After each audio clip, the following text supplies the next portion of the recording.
Bien, después de esta digresión sobre el comportamiento del intervalo de confianza de la esperanza condicional, veamos ahora qué pasa cuando lo que queremos inferir es directamente la variable y. Digo, la variable y nos posiciona lo que hicimos recién, que es tratar de hacer inferencias sobre la esperanza de y, dado x, por supuesto.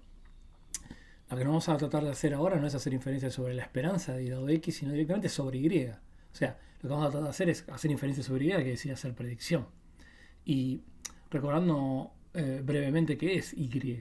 Y es una variable aleatoria. Entonces, si yo pienso, fijo un valor x sub h para la covariable, la variable aleatoria y sub h, que le corresponde a ese x sub h, consta de una parte determinística, que es el beta 0 más beta 1 por xh, más una componente estocástica, que es el ruido asociado a esta observación, que es E sub h. Y cuando yo quiera predecir y, obviamente que como este ruido tiene esperanza 0, el predictor que voy a tener para I sub h es el mismo predictor que tengo para la esperanza de I sub h, que es beta sombrero más beta 1 sombrero por xh.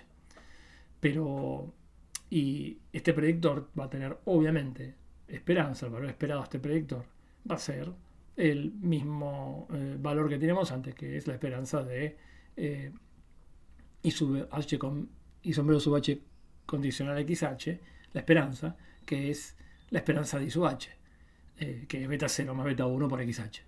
Lo que va a cambiar obviamente es la varianza. ¿Por qué? Porque cuando yo dé como predictor para un valor de I sub h esta expresión que está acá, a eso le tengo que sumar la incertidumbre que tengo sobre la realización misma de el valor de la variable I sub h. O sea, hay dos fuentes de incertidumbre en la predicción de I sub h. Una primera fuente de incertidumbre es la que vimos recién, que es cómo predecimos su comportamiento en términos de esperanza condicional, y que tiene una incertidumbre propia de la imprecisión que tenemos, en la incertidumbre que tenemos en la estimación de estos dos parámetros poblacionales. Pero la segunda fuente de incertidumbre tiene que ver con la misma realización del proceso, que depende de algo sobre el cual no tenemos ningún control, que es el error, el ruido, que tiene una variabilidad que le es propia y que es exactamente sigma cuadrado. O sea, la varianza de la predicción ahora de la observación I sub h es igual que la varianza anterior, nada más que se le suma un sigma cuadrado. O sea, acá sigma cuadrado está sacado para afuera. Pero si lo distribuimos, vamos a tener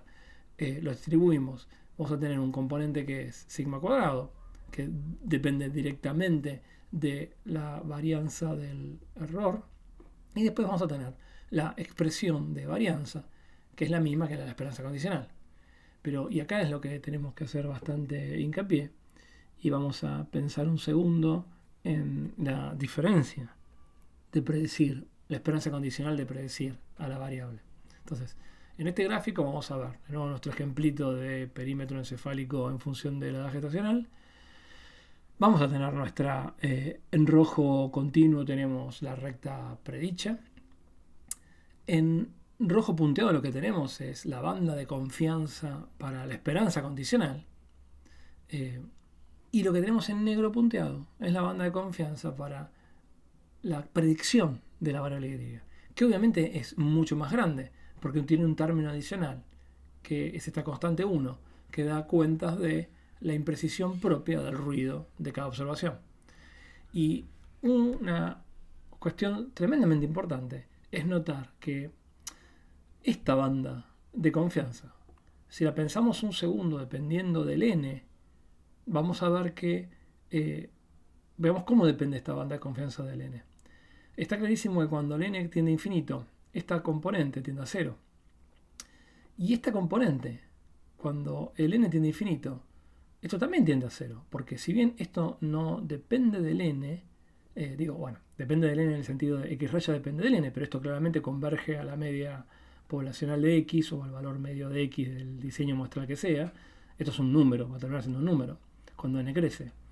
Pero esta suma tiende a infinito, porque salvo que repitamos todos valores iguales a la media en un proceso de muestreo real o un proceso de recolección de información real, conforme n aumenta, esta medida, al no estar estandarizado por n, esto tiende a infinito, por lo cual toda esta componente también tiende a cero.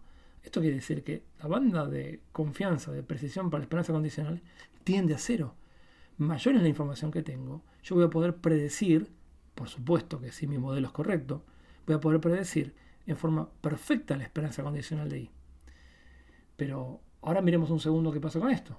A las al término segundo y al tercero le pasa lo mismo que el anterior, pero esto no se reduce nunca. Y es razonable.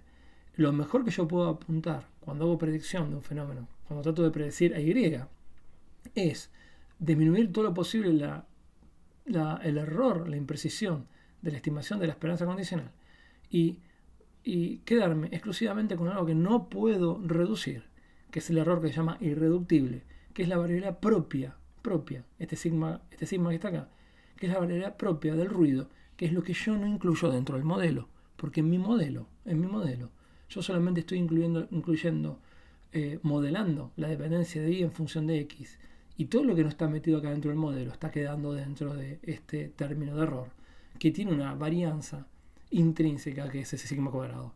Y es ese sigma cuadrado que nunca voy a poder reducir, porque justamente es lo que no está entrando en el modelo. Y no importa cuán bien yo modele y haga mi inferencia, va a haber una componente predictiva que nunca voy a poder reducir, que va a ser, en términos de varianza, este sigma cuadrado.